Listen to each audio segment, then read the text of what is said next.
capítulo de número 1.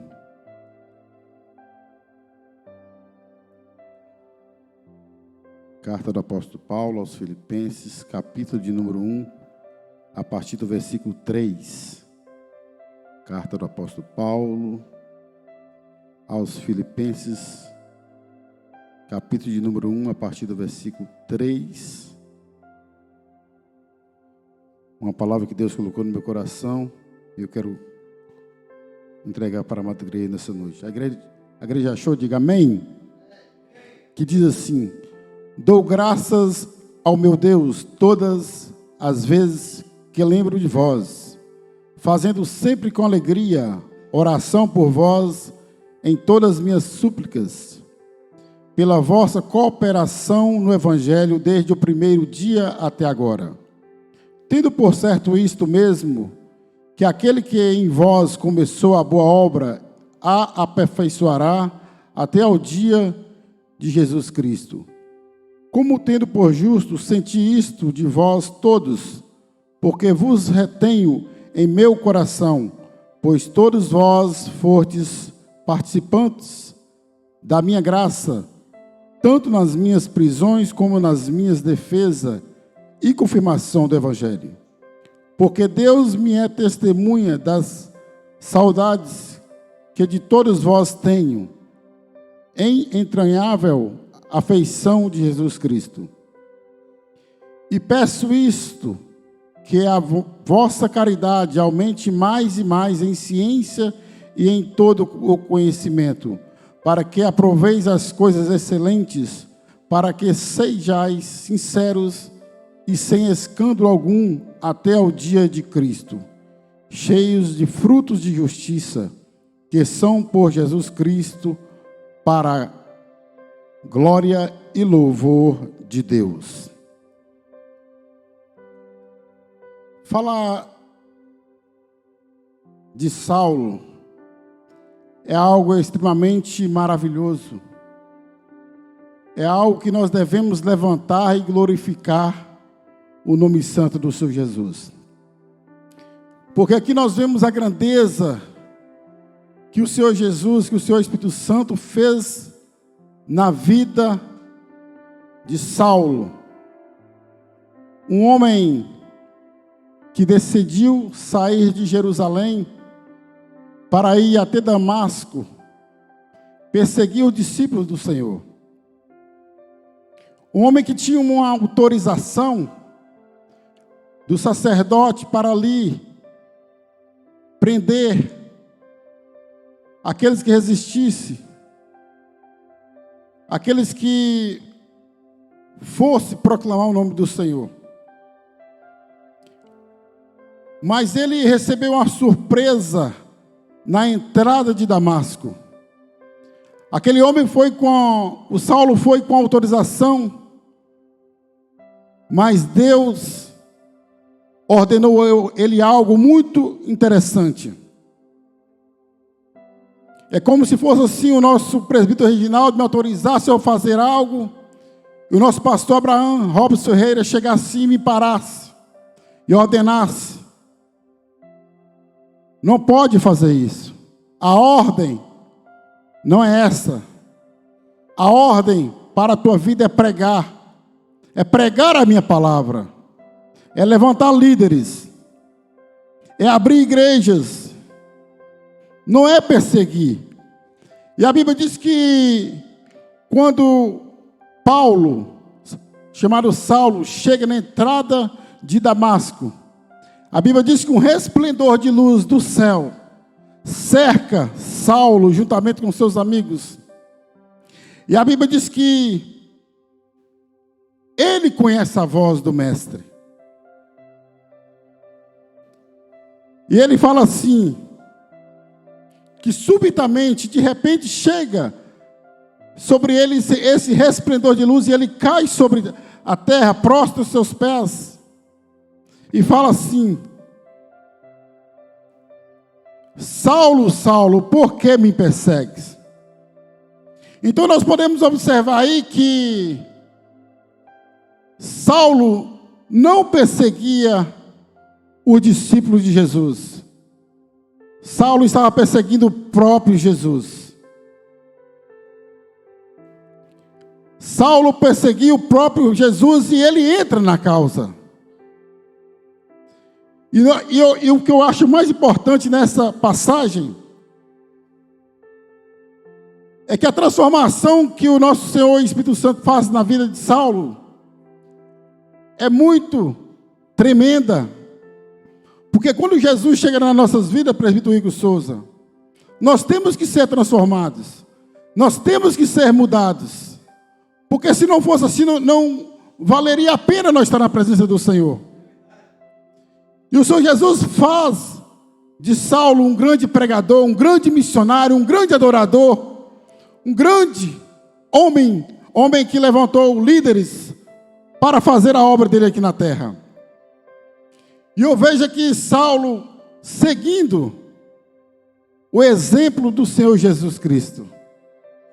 Saulo aqui, a partir do momento do encontro com Jesus, ele passa a orar, jejuar, ele passa a pregar o evangelho, ele é perseguido, ele é preso e ele é morto. Então nós podemos observar que ele segue o modelo de Jesus. E aqui ele logo entende, Diácono Wagner, a visão do ministério de Jesus. E quando a pessoa entende o ministério, entende a visão do ministério, Jesus certamente vai nos honrar. Jesus certamente vai nos usar. E nós podemos observar aqui que quando Jesus faz a obra, ele faz a obra por completo. Ele faz a obra por completo. E a Bíblia diz que o propósito de Saulo a Damasco não foi aprovada pelo nosso Senhor Jesus Cristo. Foi lido nessa noite aqui em Salmo 121, Deus é guarda fiel do seu povo. Então nós podemos observar que o nosso Senhor Jesus guardou o seu discípulo ali. Porque a intenção de Saulo era prender, era torturar, se possível até matar aquele que resistisse. Mas nós podemos ver aqui que Saulo, quando cai em terra, sobre a terra, ele conhece a voz do mestre. E ele fala assim: quem és, Senhor? E disse-lhe o Senhor: eu sou Jesus a quem tu persegue. E a Bíblia diz que Jesus vai falar assim: ó, duro para ti é recalcitrar contra os aguilhões. Recalcitrar significa que resistir. Aguilhões significa obstáculo. Duro é para ti, Saulo, recalcitrar contra este obstáculo, resistir contra esse obstáculo. E a Bíblia vai nos dizer que Saulo, tremendo e atônito, disse: Senhor, que queres que eu te faça? Aqui nós podemos observar que Saulo coloca à disposição do reino de Deus. E eu vejo pelos olhos espirituais que Jesus fala assim: olha, prega a minha palavra. A partir de hoje, Saulo, você será um escritor. A partir de hoje você será um missionário. A partir de hoje você vai abrir igrejas e não perseguir aqueles que adoram o meu santo nome. E aqui Saulo coloca à disposição do reino de Deus, tremendo e atônito, e fala assim: que queres que eu te faça? E o Senhor fala assim: levanta-te e entra na cidade, e lá te será dito o que convém de fazer. E a Bíblia diz que os varões que estavam ali pegou Saulo pela mão e levou à rua direita, na casa de Judas, e colocou lá. E quando coloca Saulo na casa de Judas, ele começa a orar, ele começa a jejuar, ele começa a buscar. E quando ele ora, a Bíblia diz que ele, em visão, vê um homem chamado Ananias entrando lá. E a Bíblia diz que Jesus visita Ananias e fala assim: Ananias, vá à rua direita, porque lá tem um homem que está orando chamado Saulo. E ele em visão vê você indo lá na casa dele. Então você vá lá, Ananias, põe a mão na cabeça dele para que ele volte a enxergar. E a Bíblia diz que Ananias começa a contender com o Senhor Jesus. E falou das perseguições, da autorização que Paulo tinha para o discípulo do Senhor ali em Damasco. E Jesus disse, vira para Ananias e fala assim: vai, porque ele para mim é vaso escolhido. E a Bíblia vai nos dizer que quando Ananias chega ali, ele já trata Saulo como irmão Saulo. Já começa a abraçar Saulo. E ali Saulo foi curado. E o que eu acho mais interessante nessa passagem é que quando ele começa a jejuar, o nosso próprio Jesus começa a revelar para ele coisas grandiosas. Revelar coisas do alto. E a Bíblia diz que na segunda viagem missionária de Paulo, quando ele volta, ele é preso. Aí eu entro em Filipenses capítulo de número 1. Filipenses capítulo de número 1 fala assim: olha, dou graças ao meu Deus todas as vezes que me lembro de vós. Nós podemos observar nessa passagem, no versículo 3, que ele fala assim: todas as vezes que lembro de vós. Então a oração de Paulo aqui não era uma oração artificial. Nós podemos observar aqui que a oração de Paulo não é só quando levantava, não é só quando deitava, não era antes das refeições, mas era oração feita com amor pelas almas, pelos perdidos, por aqueles que estavam com ele nessa grande batalha. E por que ele fala isso? Dou graças ao meu Deus todas as vezes que lembro de vós. Então nós podemos observar que quando Paulo estava preso, ele escreveu essa carta aos Filipenses para agradecer sobre a oferta generosa levada por Epafrodito ali na prisão. Então ele falou assim: eu dou graças ao meu Deus por essa oferta generosa.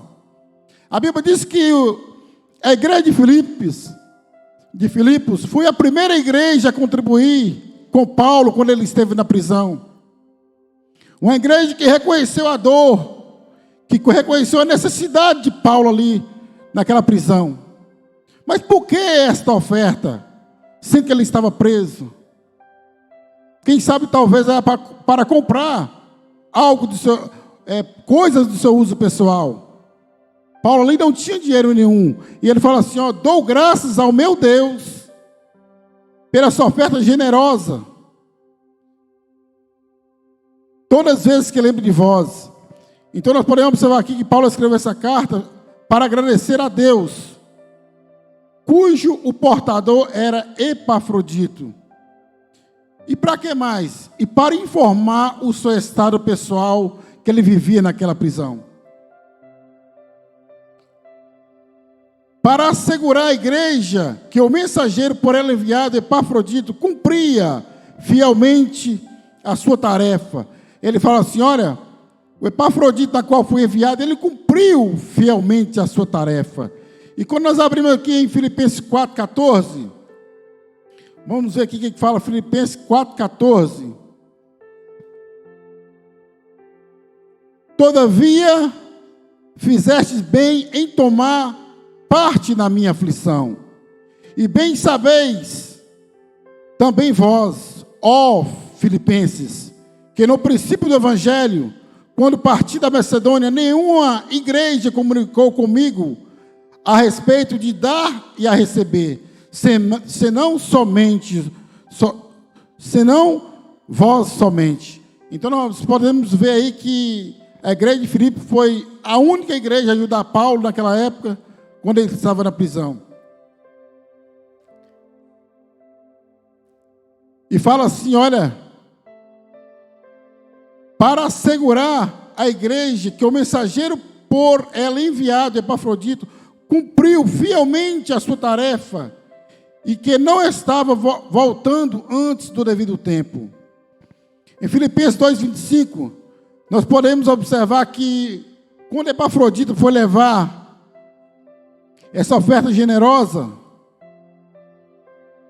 ele adoece e demora lá nessa prisão.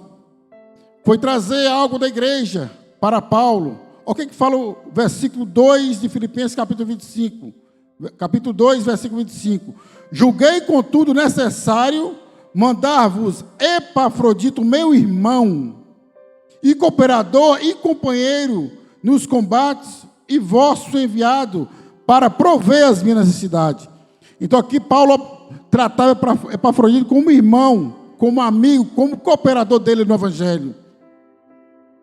Foi necessário vocês mandar Epafrodito, esse companheiro, esse cooperador, porquanto tinha muita saudade de vós, todos, e estava muito angustiado de que tivesses ouvindo ele que estivesse doente.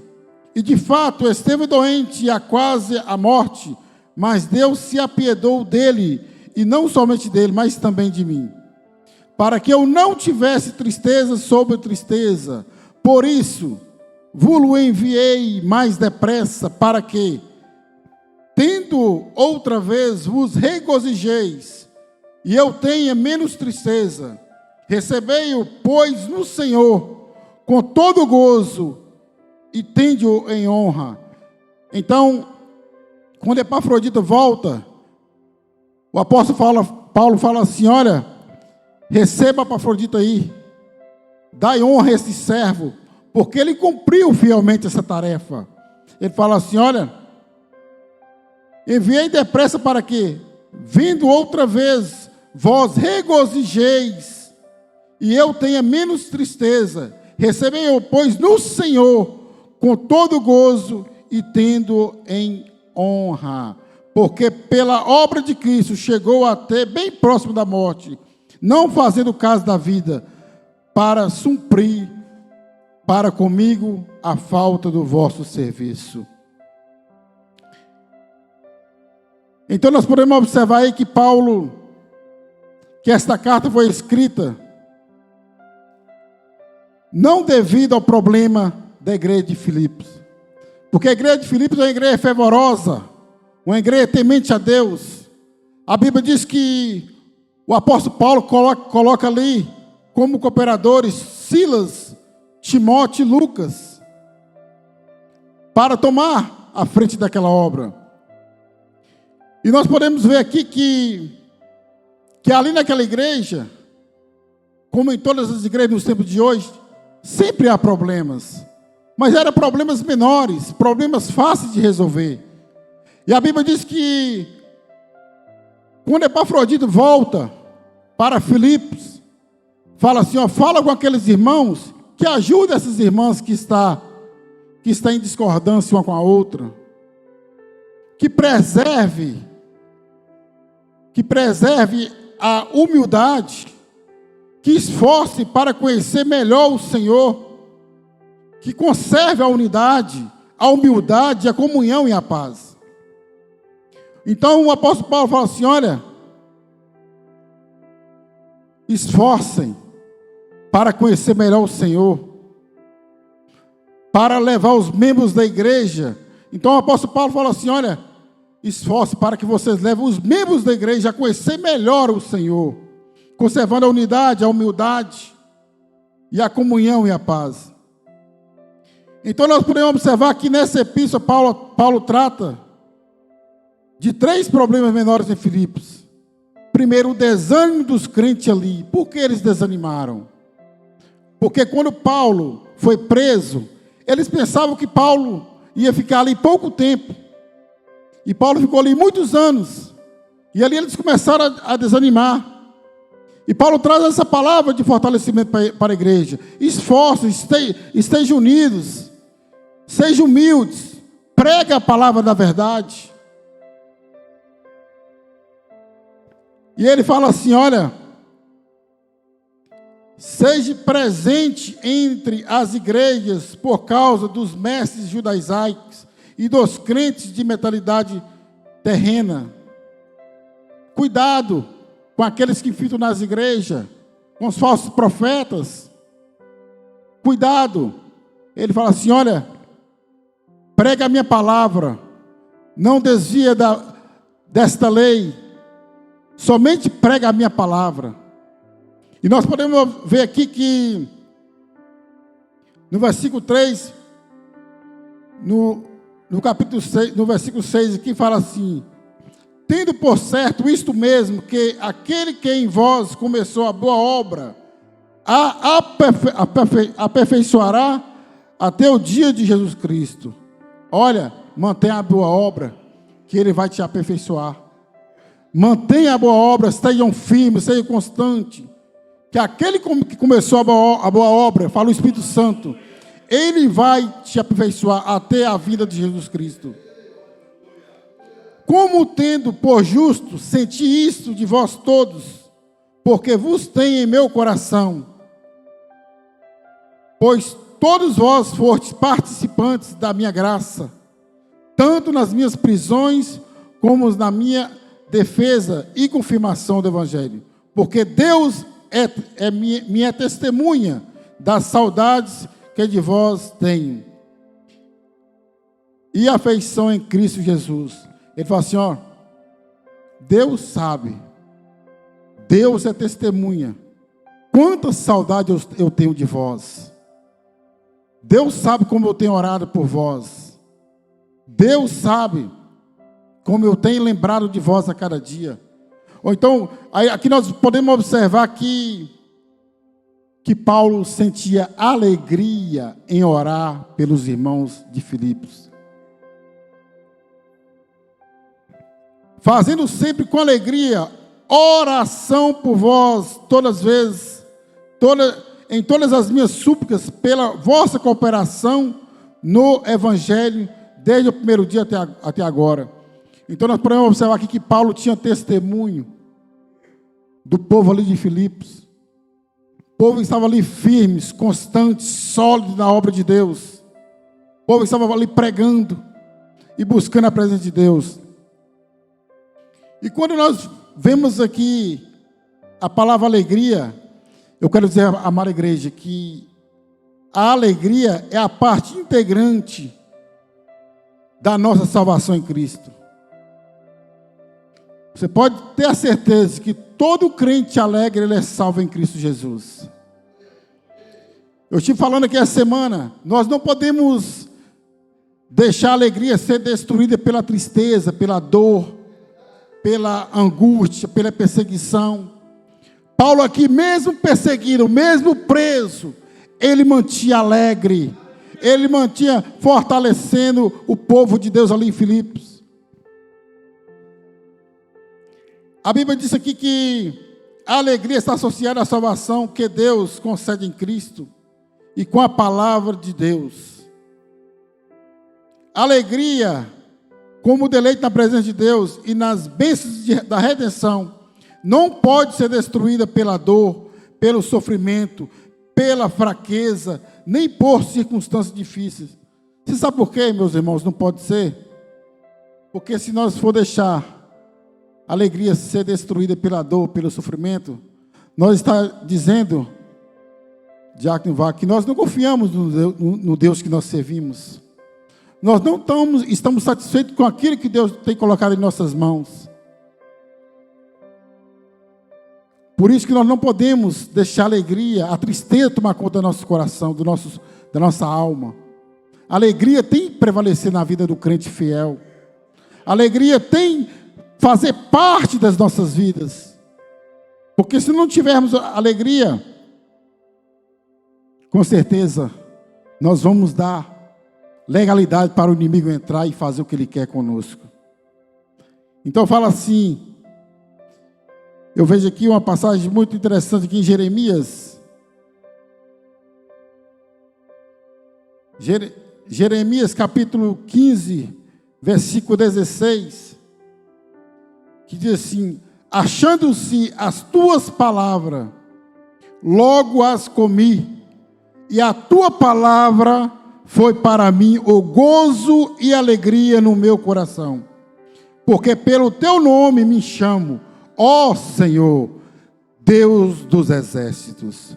Então nós podemos observar aqui que o profeta Jeremias era diferente do povo de duas maneiras peculiares.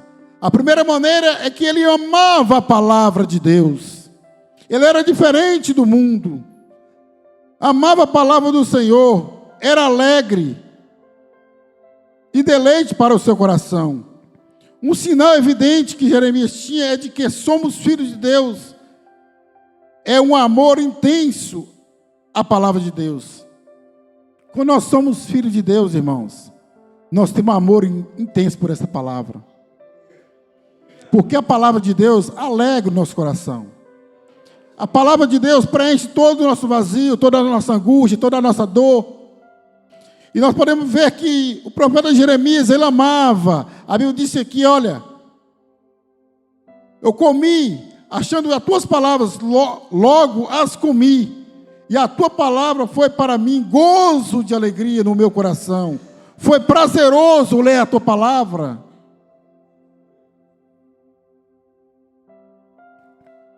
Então, nós vemos aqui que Jeremias permaneceu afastado das práticas pecaminosas dos ímpios. Quando conhecemos a palavra de Deus,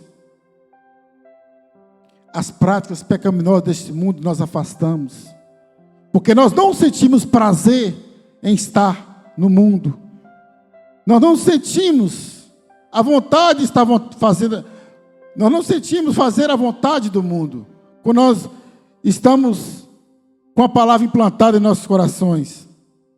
Então nós podemos ver que Jeremias fazia diferença.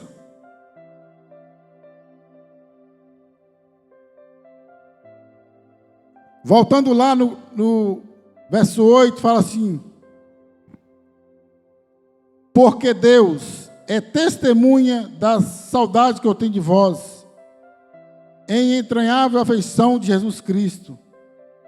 E peço isso, que a vossa caridade aumente mais e mais, que o vosso amor aumente mais e mais, em ciência e em todo o conhecimento.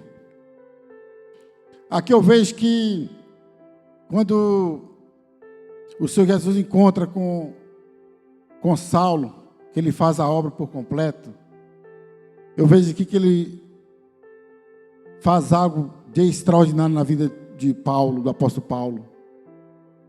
Porque ele, olha, ele dá sabedoria, ele dá entendimento, ele faz do apóstolo Paulo um escritor da palavra, ele faz dele um pregador da palavra, ele faz dele um levantador de obreiros, um formador de obreiros, um homem que abriu, eu tinha pesquisando, abriu aproximadamente 40 igrejas naquela altura. Na primeira viagem missionária abriu 10, na segunda viagem missionária abriu 18, e na terceira viagem missionária abriu 22 igrejas. Um homem perseguidor, que Deus transforma em um homem santo, um homem fiel, um homem verdadeiro. Parece que, quando nós olhamos aqui o apóstolo Paulo, parece que ele já até conhecia as Escrituras. Um homem inteligente, parece que já conhecia a palavra de Deus. E Deus fala assim: olha, a partir de hoje você não vai perseguir. A partir de hoje você vai escrever. Vai ser um grande escritor. A partir de hoje você não vai perseguir, você vai abraçar aqueles que você perseguiam. Às vezes nós julgamos tanto, e isso acontece nas próprias igrejas, julgamos os irmãos por coisas. O que nós devemos é nos abraçar, nos dar as mãos, e estar fazendo isso que o apóstolo Paulo pediu para fazer. Olha, estejam unidos, estejam firmes, estejam abraçados uns aos outros, estejam em comunhão e paz com os irmãos. Nós temos que estar, igreja, em comunhão e paz com os nossos irmãos. Nós não podemos viver na presença de Deus com a cara emburrada um para o outro. Nós temos que estar alegre, compartilhando a dor do irmão. E o apóstolo Paulo ali, olha, ele mesmo preso, ali, naquela prisão chamada Marmena, ali nos cantinhos de Jerusalém, preso, ele não ficou triste. Sabe por quê? Porque o que ele estava à procura, mesmo, que ele estava convicto, era da salvação eterna. Ele fala assim: eu posso morrer, mas eu vou viver com o Pai na glória.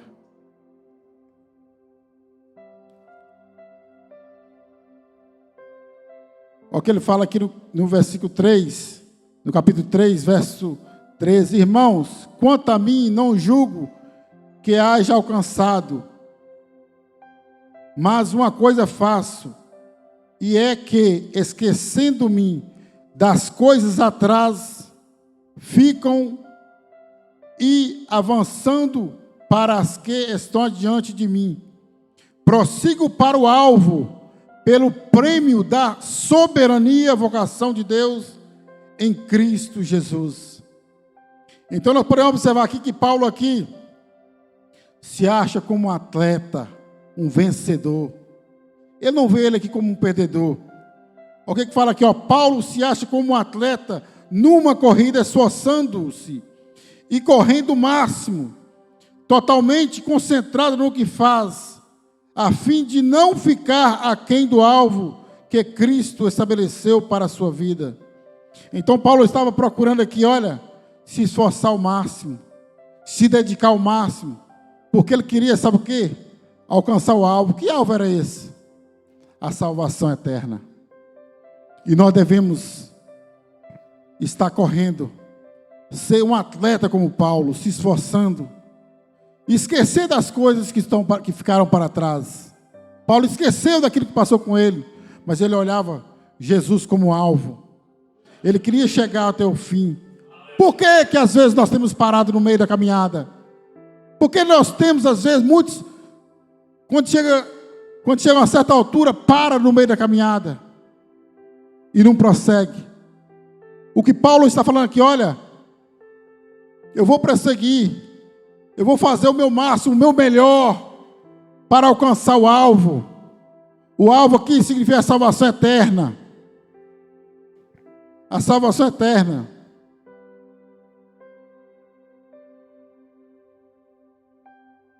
Ele fala aqui, ó, não digo isso como por necessidade, porque já aprendi a contentar-me com o que tenho. Todavia fizeste bem em tomar parte da minha aflição. E fala assim, ó, e bem sabeis também vós, ó Filipenses, que no princípio do Evangelho, quando parti da Macedônia, nenhuma igreja comunicou comigo a respeito de dar ou receber, senão somente vocês. Então nós podemos ver aqui a gratidão que Paulo tinha pelos filipenses ali. E ele pregava ali a alegria. A alegria ali, nós podemos ver que a alegria, prosseguir com firmeza para o alvo, regozijai-vos sempre no Senhor. Liberta-se da ansiedade, contenta-se em todas as circunstâncias e fazer todas as coisas mediante a potente graça de Cristo. O que Paulo fala? Contenta-se em todas as circunstâncias. Então nós podemos observar aqui que Paulo contentou em todas as circunstâncias que aconteceu com ele. Ele estava alegre, ele estava contente. E outra, mesmo preso, ele estava ali fortalecendo os irmãos ali em Filipos. Uma igreja fervorosa, uma igreja que estava povoando os céus. E a Bíblia diz, olha, mantém-se firmes, unidos. Que nós viemos manter firmes, irmãos, que nós viemos manter unidos em um só propósito, buscando chegar até o final, buscando esforçar mais na presença de Deus. Nós estamos vivendo tempos de um declínio espiritual muito grande nas igrejas, mas que nós viemos manter firmes em oração. um dando forças para os outros, um fortalecendo os outros. E a Bíblia diz que aqui que Epafrodito foi um cooperador exemplar, um que levou aquilo que se passava na igreja em Filipos, e ele trouxe uma recompensa do Senhor Espírito Santo sobre a vida de Paulo, para fortalecer os irmãos ali. E ele falava assim: olha, receba meu servo, meu amigo, meu companheiro, com honra aí, porque Deus tem algo reservado para mim e para a tua vida. E nós podemos observar que esta carta é uma carta de alegria, de amor pelas almas. Paulo orava por amor aos perdidos.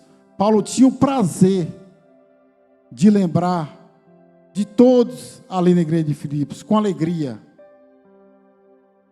Com alegria, tinha o prazer de orar.